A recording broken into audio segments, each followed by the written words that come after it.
নমস্কাৰ ষ্টুডিঅ'ত মই নেত্ৰজিৎ বৰা আৰু এই মুহূৰ্তত এক গুৰুত্বপূৰ্ণ খবৰ দিব বিচাৰিছোঁ কিয়নো পৃথিৱীৰ কোনো শক্তিয়ে ভাৰতীয় সেনাৰ টহল ৰখাব নোৱাৰে।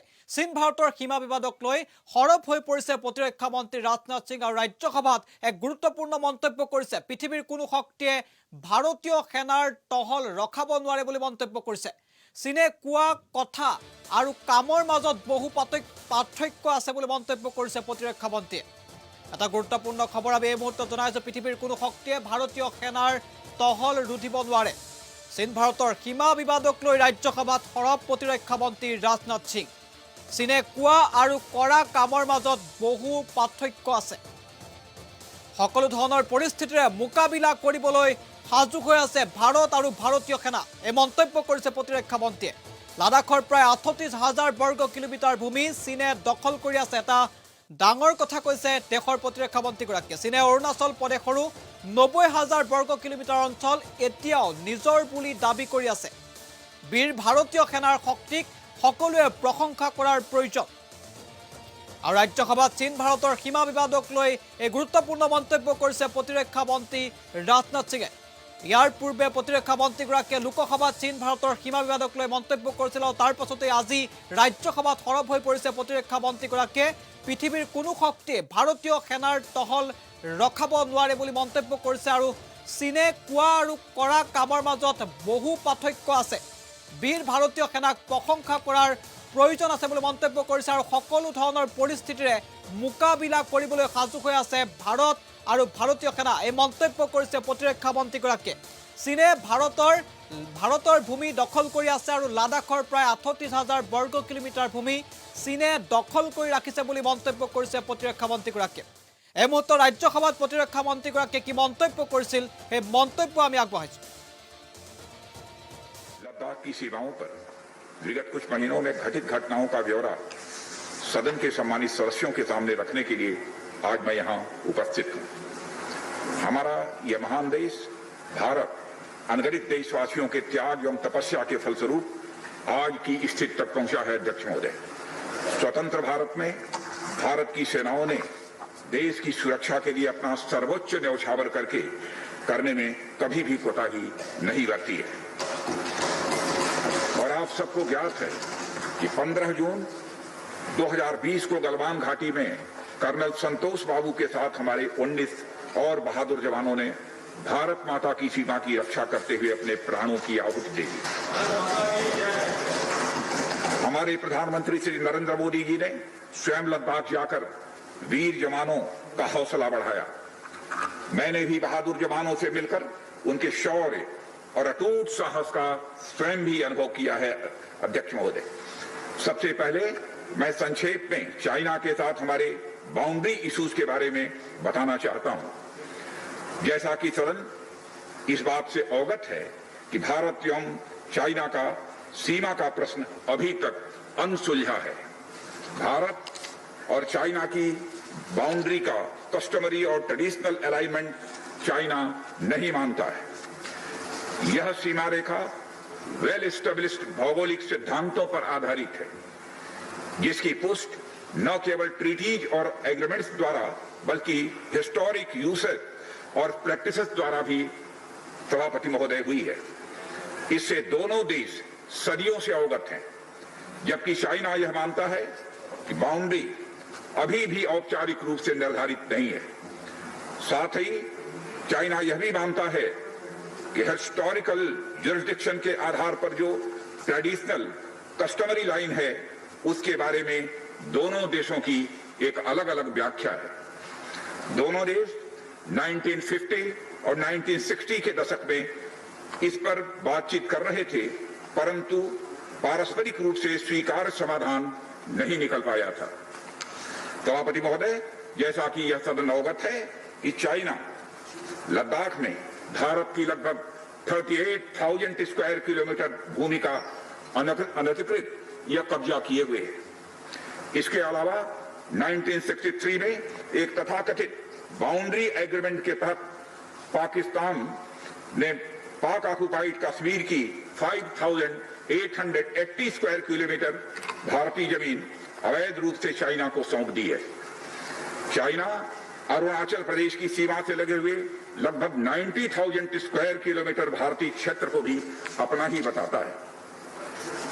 सभापति महोदय, भारत तथा चाइना दोनों ने औपचारिक तौर पर यह माना है कि सीमा का प्रश्न एक जटिल मुद्दा है, जिसके समाधान के लिए पेशेंस की आवश्यकता है तथा इस मुद्दे का फेयर, रीजनेबल और म्यूचुअली एक्सेप्टेबल समाधान शांतिपूर्ण बातचीत के द्वारा निकाला जाए। ये दोनों इस बात पर सहमत हैं। अंतरिम रूप से दोनों पक्षों ने यह मान लिया है कि सीमा पर शांति और स्थिरता बहाल रखना द्विपक्षीय संबंधों को बढ़ाने के लिए यह नितांत आवश्यक है। मैं यह भी बताना चाहता हूं सभापति महोदय कि अभी तक इंडिया चाइना के बॉर्डर एरियाज में commonly delineated line of actual control नहीं है और एलएसी को लेकर दोनों का परसेप्शन भी यह अलग अलग है। इसलिए पीस और ट्रैंक्विलिटी बहाल रखने के लिए दोनों देशों के बीच कई तरह की एग्रीमेंट्स और प्रोटोकॉल्स भी हुए हैं। इन समझौतों के तहत दोनों देशों ने यह माना है कि एलएसी पर शांति और स्थिरता बहाल रखी जाए, जिस पर एलएसी की अपनी अपनी रेस्पेक्टिव पोजीशंस और बाउंड्री क्वेश्चंस का कोई प्रभाव नहीं पड़ेगा। इस आधार पर वर्ष 1988 के बाद से दोनों देशों के बाइलेटरल रिलेशंस में काफी विकास भी हुआ है। भारत का मानना है कि बाइलेटरल रिलेशंस को विकसित किया जा सकता है तथा साथ ही साथ बाउंड्री के मुद्दे के समाधान के बारे में चर्चा भी की जा सकती है। यह हम दोनों काम कर सकते हैं, परंतु एलएसी पर पीस और ट्रैंक्विलिटी में किसी भी प्रकार की गंभीर स्थिति का बाइलेटरल रिलेशंस पर निश्चित रूप से असर पड़ेगा, यह बात भी दोनों पक्षों को अच्छी तरह समझनी चाहिए। वर्ष 1993 और 1996 के समझौते में इस बात का जिक्र है कि एलएसी के पास दोनों देश अपनी सेनाओं की संख्या कम से कम रखेंगे। समझौते में यह भी है कि जब तक बाउंड्री इशू का पूर्ण समाधान नहीं होता है, तब तक एलएसी को स्ट्रिक्टली रेस्पेक्ट और एडहेर किया जाएगा और उसका उल्लंघन किसी भी सूरत में नहीं किया जाएगा। सभापति महोदय, इन समझौतों में भारत व चाइना एलएसी के क्लैरिफिकेशन द्वारा एक कॉमन अंडरस्टैंडिंग पर पहुंचने के लिए भी प्रतिबद्ध हुए थे, पूरी तरह से कमिटेड थे। इसके आधार पर 1990 से 2003 तक दोनों देशों द्वारा एलएसी पर एक कॉमन अंडरस्टैंडिंग बनाने की कोशिश की गई, लेकिन इसके बाद चाइना ने इस कार्रवाई को आगे बढ़ाने पर अपनी सहमति नहीं जताई। इसके कारण कई जगहों पर चाइना तथा भारत के बीच एलएसी परसेप्शंस में ओवरलैप बराबर बना रहता है। इन क्षेत्रों में तथा बॉर्डर के कुछ अन्य इलाकों में दूसरे समझौतों के आधार पर दोनों की सेनाएं फेस आसाद की स्थिति का बराबर समाधान निकालती हैं, जिससे कि शांति कायम रहे। सभापति महोदय, इससे पहले कि मैं सदन को वर्तमान स्थिति के बारे में बताऊं, मैं यह बताना चाहता हूं कि सरकार की विभिन्न इंटेलिजेंस एजेंसीज के बीच कोऑर्डिनेशन का एक इलेबोरेट और टाइम टेस्टेड मैकेनिज्म है, जिसमें सेंट्रल पुलिस फोर्सेस और तीनों आर्म्ड फोर्सेस की इंटेलिजेंस एजेंसी भी शामिल हैं। टेक्निकल और ह्यूमन इंटेलिजेंस को लगातार कोऑर्डिनेटेड तरीके से इकट्ठा किया जाता है तथा आर्म्ड फोर्सेस से उनके डिसीजन मेकिंग के लिए शेयर भी किया जाता है।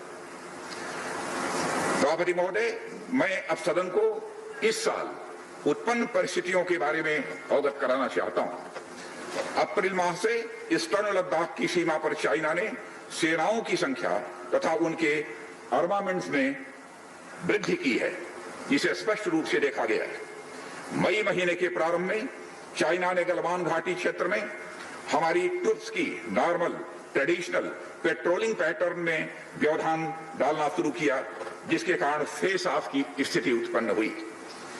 ग्राउंड कमांडर्स द्वारा इस समस्या को सुलझाने के लिए विभिन्न समझौतों तथा प्रोटोकॉल के तहत वार्ता की जा रही थी कि इसी बीच मई महीने के मध्य में सभापति महोदय, चाइना द्वारा वेस्टर्न सेक्टर में कई स्थानों पर एलएसी पर ट्रांसग्रेशन करने की कोशिश की गई। इसमें कोंकला, गोगरा और पेंगोंग लेक का नॉर्थ बैंक शामिल है। इन कोशिशों को हमारी सेनाओं ने समय पर देख लिया तथा उसके लिए आवश्यक जवाबी कार्रवाई भी हमारी सेना ने की, सभापति महोदय। और हमने चाइना को डिप्लोमेटिक तथा मिलिट्री चैनल्स के माध्यम से यह अवगत करा दिया इस प्रकार की गतिविधियां यथास्थिति को यानी स्टेटस को एक तरफा बदलने का प्रयास है, और यह भी साफ कर दिया कि ये प्रयास हमें किसी भी सूरत में सभापति महोदय मंजूर नहीं है।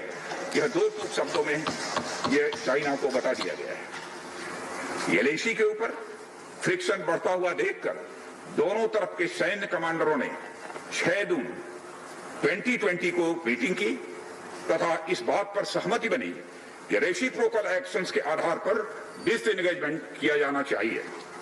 दोनों पक्ष इस बात पर भी सहमत हुए कि एलएसी को माना जाएगा तथा कोई ऐसी कार्रवाई नहीं की जाएगी जिससे यथास्थिति यानी स्टेटस को बदले। किंतु इस सहमत के उल्लंघन में चीन द्वारा एक बहुत ही वायलेंट फेस ऑफ की स्थिति 15 जून को गलवान में क्रिएट की गई।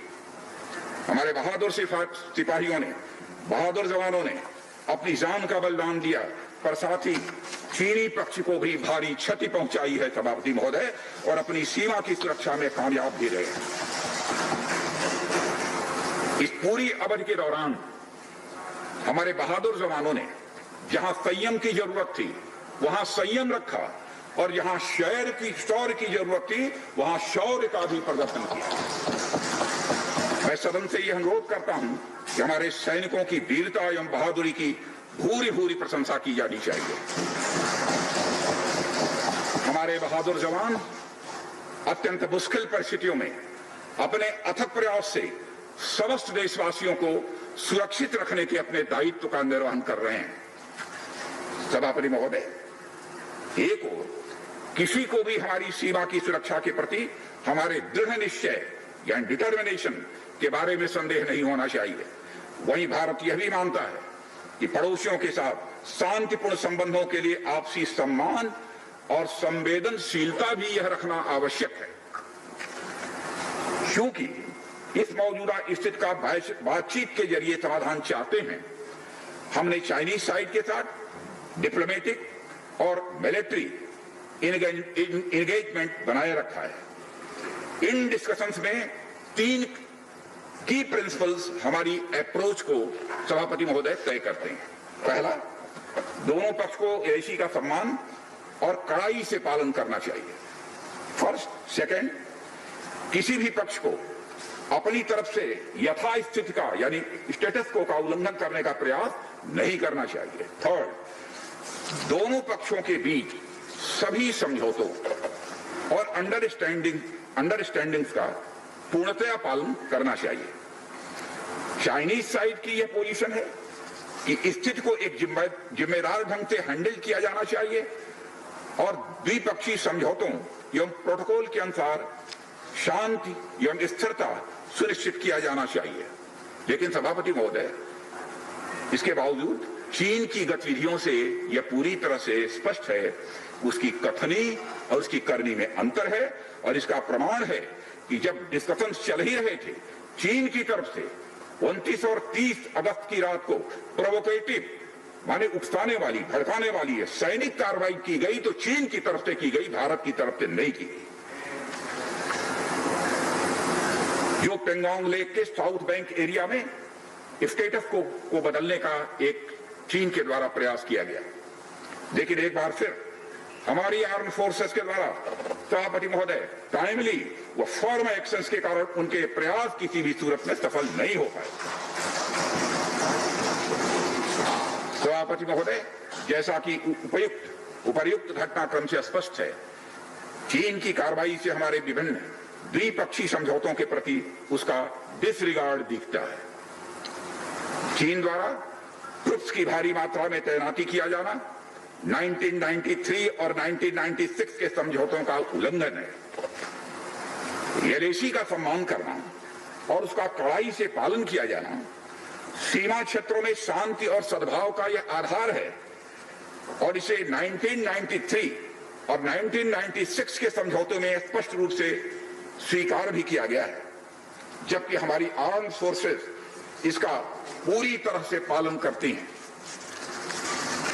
सभापति महोदय, चाइनीज साइड की ओर से ऐसा नहीं हुआ है। उनकी कार्रवाई के कारण एलएसी के आसपास समय समय पर फेस ऑफ और फ्रिक्शंस पैदा हुए हैं। जैसा कि मैंने पहले भी उल्लेख किया, इन समझौतों में फेस ऑफ की स्थिति से निपटने के लिए विस्तृत प्रोसीजर्स और नॉर्म्स भी निर्धारित हैं। तथापि इस वर्ष हाल की घटनाओं में चाइनीज